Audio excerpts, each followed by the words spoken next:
Halo Ngominers, apa kabar? Kembali kita berjumpa di Ngomin on the road. Ini aku lagi perjalanan pulang ke kampung. Jadi bukan ada maksud sengaja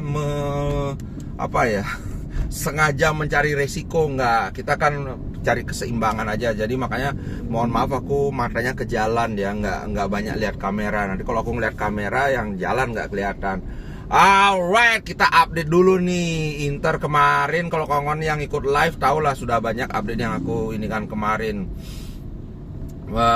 Nanti menu utamanya si Hakan itu ya, tentang keterangan yang dia berikan kepada prosecutor atau jaksa. Tapi yang pertama aku mau bahas soal badai cedera. Aduh, Fratesi.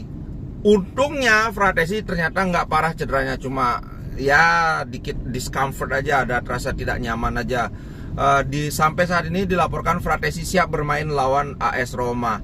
Nah yang cedera itu justru Zielinski. Padahal digadang-gadang ini akan jadi start di Serie A pertama buat Zielinski. Ternyata Polandia saat lawan Kroasia 3-3 dia ngegol loh, menit ke-5 ngegol. Akhirnya kalau nggak salah menit ke berapa itu, menit ke 70 apa 87 itu, pokoknya dia ditarik keluar. Nah kemarin itu sudah diadakan ininya, tes medisnya, dan memang ditemukan ada ketegangan di otot paha. Kalau Mbah Wer ketegangan di otot tengah paha, itu beda itu. Aduh, kemudian selain Zielinski dulu belum kelar. Diperkirakan memang dia ada cedera, tapi cederanya nggak parah. Perkiraan itu nanti lawan Young Boys dia sudah bisa main. Bahkan sebenarnya ada sumber yang mengatakan lawan Roma pun sebenarnya Zielu bisa main. Tapi Inzaghi lebih memilih enggak, biarlah dia nggak bisa main kalau man Roma.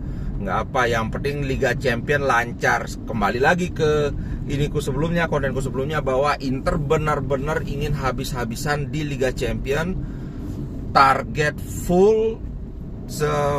Walaupun musuhnya cuma sekelas Young Boys, tapi Inzaghi benar-benar ingin yakin bahwa Inter bisa meraih poin penuh gitu bro. Nah nanti kalaupun misalnya lawan Young Boys si Zielu nggak bisa main, habis itu kan kita lawan Juventus. Kalau lawan Juventus sudah dipastikan pasti bisa main. Jadi saat ini lawan Roma hampir pasti nggak main dia. Lawan Young Boys kemungkinan besar main. Kalaupun nggak bisa main lawan Juve pasti main. Gitu Zielinski. Nah yang membagongkan, ada lagi yang cedera Pak. Siapa? Pemain dari Albania ini habis ngegol di timnas, tapi ini cederanya pas latihan, yaitu pemain kesayangan Intristi se-Indonesia. Kok aku lupa namanya. Siapa sih namanya? Siapa namanya Regista yang dibenci dari Albania? Aduh. Ya ampun. Aslani ya, mendadak aku lupa. Sorry banget. Aslani cedera, tapi cederanya katanya cedera ringan saja, belum pasti dia absen. Karena terus terang aja gini, sejelek-jeleknya Aslani, kita sangat memerlukan Aslani. Kenapa? Karena ininya padat banget jadwal pertandingan. Kemarin aku sudah bahas kan, itu Inter lawan Roma tanggal 21, tambah 3 tanggal 24 Inter lawan Young Boys. Kemudian itu kan tanggal 24, tanggal 28 Inter main lawan Juve. Habis itu Inter main lawan Napoli. Habis bukan lawan Napoli, bukan lawan Empoli. Habis lawan Empoli itu Inter lawan apa ya? Pokoknya nanti ada Inter lawan sebentar, kok aku bingung ini. Pokoknya nanti ada Inter lawan Arsenal di pertengahan minggu. Habis lawan Arsenal Inter ketemu Napoli. Pokoknya full banget jadwalnya sampai tanggal berapa ya? Tanggal 7 November. Jadi dari semua pertandingan nggak mungkin kan semuanya 90 menit Hakan Calhanoglu bermain, nggak mungkin. Sejelek-jeleknya Aslani Hakan itu harus istirahat. Jadi sekarang kalau Aslani cedera duluan, nyak gitu bro. Belum lagi kemarin aku memang ada prediksi bahwa sampai tanggal 7 November, Oktober, sekarang kan Oktober ya, ya benar. Sampai tanggal 7 November ini dengan jadwal yang padat merayap kayak gitu, jangan terkejut kalau akan ada pemain yang cedera lagi kalau tidak dirotasi. Makanya ya terus terang aja aku ngeliat Inter harus iri dengan Chelsea.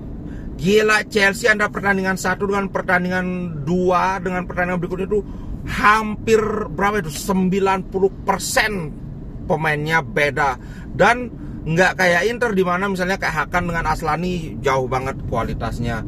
Kemudian siapa lagi ya, antara Pavard dengan Bisek jauh kan, pokoknya beda lah antara tim pertama dengan tim kedua. Chelsea itu tim pertama, tim kedua sampai tim ketiga juga ininya mirip-mirip pak, kualitas pemainnya gila Chelsea. So ya kok aku feelingku mengatakan bahwa akan ada lagi pemain Inter yang cedera. Ya semoga nggak Hakan, semoga nggak Lautaro, semoga nggak ya semoga bukan pemain utama itulah. Belum lagi Di Marco loh. Di Marco main di Inter sekarang sudah sering 90 menit. Terus di timnas Italia juga dia parah mainnya. Gila. Aduh, Bastoni lagi. Aduh. Semoga deh enggak, semoga feelingku salah. Sorry. Tenggorokanku kering. Kemudian sekarang kita bahas yang Hakan. Kawan-kawan pasti sudah tahu ya, Hakan sudah sampai ke Italia. Kemudian dia juga sudah menghadap ke kantor kejaksaan nih. Nah, poin penting dari ininya adalah keterangan kenapa dia menjalin komunikasi dengan ultras si saudaranya Di Marco itu, Marco Verdico itu. Nah, dari keterangan Hakan, dia bilang bahwa ini dia reaching out atau dia yang berinisiatif berkomunikasi dengan ultras karena dia merasa ultras sangat baik dalam ini waktu gempa di Turki. Kawan-kawan ingat itu kan gempa dahsyat banget bukan di Turki aja kan, di Turki sama apa itu, pokoknya Turki yang kena parah. Nah, ultras itu berinisiatif membentangkan spanduk dukungan. Nah, Hakan merasa ini gestur yang sangat menyentuh lah, sangat baik, sangat respect ya. Makanya dia bilang, dia mau intinya bilang terima kasih. Terus dia juga ada satu nih yang mungkin bisa dipermasalahkan. Dia memberikan salah satu seragamnya. Kawan-kawan pasti tahu bahwa seragam pemain bola itu nilainya nilainya tinggi, cukup tinggi, apalagi pemain ini yang benar-benar dipakai oleh pemain itu kan. Nah, apakah ini bisa dijadikan bentuk gratifikasi? Ya enggak, kalau gratifikasi kan dari mereka ke pemain kan. Misalnya mereka ingin pemain mainnya jelek atau bikin pelanggaran sengaja atau gimana. Tapi ini dari Hakan yang bilang. Dan dari Hakan yang ngasih. Dan Hakan bilang bahwa ini terkait dengan charity. Charity itu kayaknya semua tahu charity ya. Pokoknya kegiatan sosial lah. Begitu bro. Nah, soal dinner itu kan katanya dia mengadakan makan malam dengan Verdico dan juga salah satu yang sudah ketahuan memang anggota dari Ndrangheta itu, aku lupa namanya siapa ya, Barcola, Berko, nah itulah pokoknya satu. Hakan secara tegas membantah gitu. Jadi jelas ya kalau dari Hakan bilang itu nggak ada ini kegiatan makan malam itu, cuma ngomong aja katanya. Ngomongnya di mana nggak tahu, mungkin bukan makan malam tapi makan siang mungkin. Pokoknya dari Hakan begitu. Nah, terkait dengan ini aku sih ngelihat kalau dari pengakuan Hakan itu masih wajar ya. Kan ada pretextnya itu adalah sebuah gestur yang baik karena mereka memberikan support untuk ini, untuk Turki itu kan, gempa itu. Mestinya sih itu tidak dijadikan masalah. Tapi masalahnya kan apakah itu benar kan gitu. Kita baru dengar dari Hakan aja seperti itu. Nanti kan akan diselidiki apakah benar, apakah gimana. Tapi kalau itu benar aku yakin nggak akan ada masalah. Tapi jika itu terjadi ternyata beda dengan yang diomongkan Hakan, ternyata ada kemarin aku baca itu kode nomor 25 dari Sporting Code atau ya aturan olahraga di Italia lah, bahwa pemain itu tidak boleh menjalin hubungan dengan kelompok supporter tidak resmi gitu. Nah, apakah ultras itu statusnya resmi atau enggak? Aku baru tahu kalau misalnya ultras itu enggak resmi, tidak berizin. Aku baru tahu karena kayaknya kita sama-sama tahu ultras itu ya ininya Inter yang paling terkenal kan. Anyway, nggak boleh. Kalau dia ternyata terbukti beda omongan dengan tindakannya, dia akan kena denda bisa mencapai 20.000 euro. Kalau dirupiahkan itu kemarin berapa aku hitung, 300 juta lebih, 330 juta apa berapa itu.